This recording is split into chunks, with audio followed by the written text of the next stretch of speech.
This is Optimal Living Daily, episode 678. One Hard Thing You Must Start Doing to Stop Being Your Own Worst Enemy, Part 1, by Marc Chernoff of markandangel.com, and I'm Justin Malik, your very own personal narrator. Welcome to the podcast where blogs are read to you for free, kind of like an audiobook, and this is with permission from the authors. Today's author being Marc of Marc and Angel. This post is a bit long, so I'll read the first half today and then the rest tomorrow. So let's get right to it as we optimize your life. One Hard Thing You Must Start Doing to Stop Being Your Own Worst Enemy, Part 1, by Marc Chernoff of markandangel.com. A petite, light-skinned Jamaican woman sits with her husband in a crowded beachside ice cream shop in Miami. Although she doesn't speak loudly or occupy much space in the room, people notice her. Her hair is long, flowing, and black like a windy night. Her lips are soft and red like rose petals. Her curves are subtle, yet they dip and bend in all the right places. Her skin is smooth, brown, maple cream, and her clothes are modest, accentuating everything while exposing nothing at all.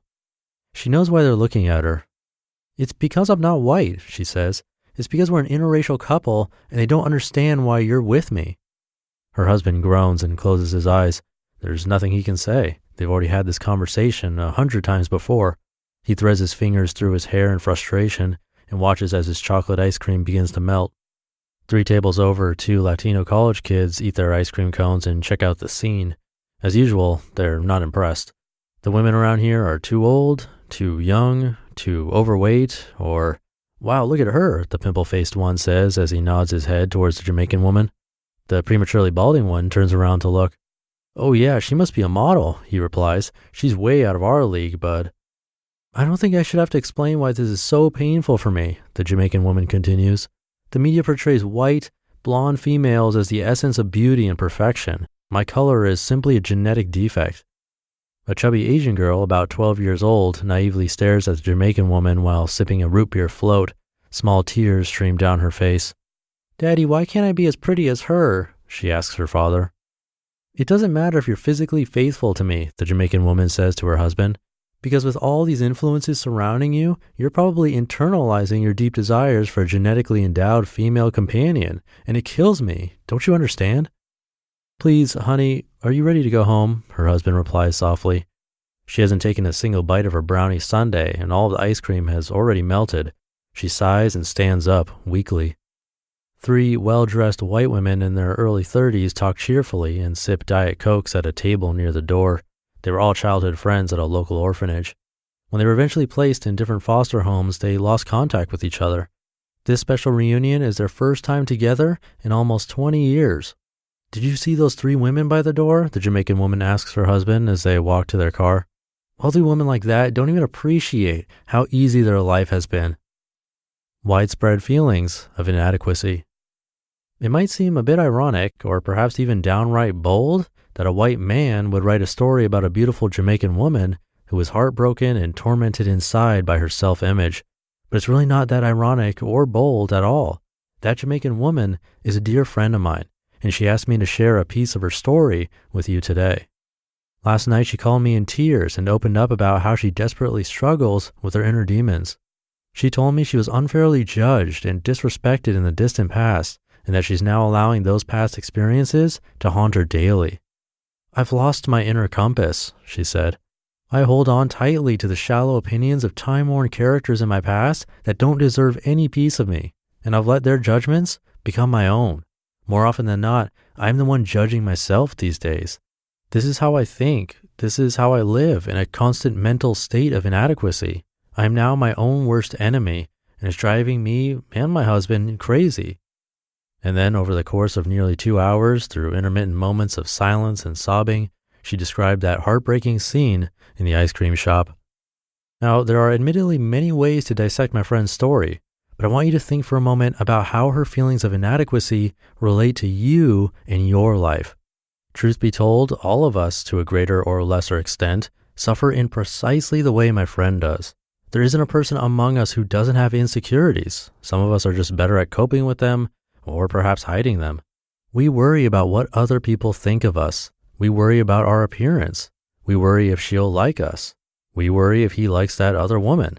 We worry that we're not accomplishing all that we should be. We worry that we'll fall flat on our faces. We worry that we're not enough just the way we are. And of course, we worry about all those foolish, thoughtless things someone once said about us.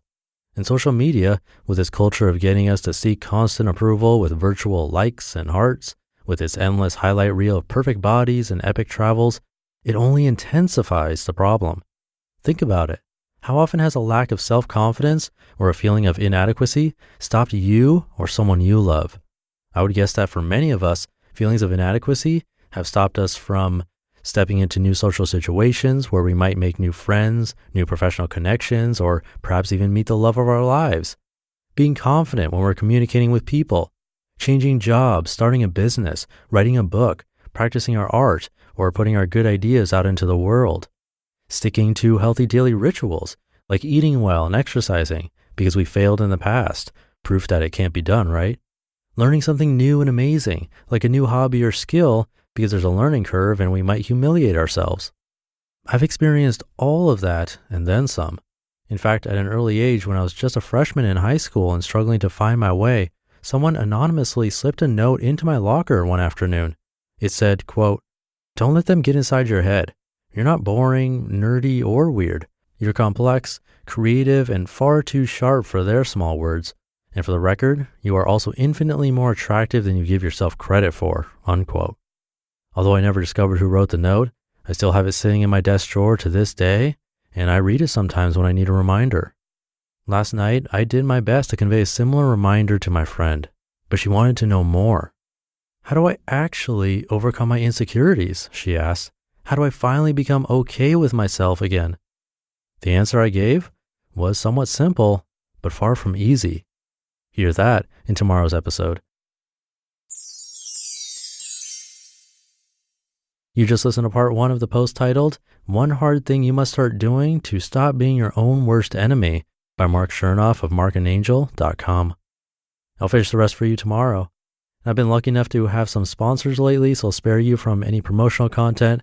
Have a great rest of your Thursday if you're listening in real time, and I'll see you in the Friday show tomorrow, where we'll finish up this post and where your optimal life awaits. Hey, this is Dan from the Optimal Finance Daily podcast, which is a lot like this show, except more focused on personal finance. Justin handpicks the best posts he can find from blogs and authors like Ramit Sethi, Mr. Money Mustache, and more, and I read them to you 5 days a week. So if you enjoy this podcast, come on over and subscribe to Optimal Finance Daily too. And together, we'll optimize your financial life. You've been listening to Optimal Living Daily. Be sure to hit the subscribe button to stay up to date on each new episode, and head to oldpodcast.com, that's OLDpodcast.com, for a free gift as well as more actionable tips and resources to help you maximize your potential. Thanks for joining us, and remember, your optimal life awaits.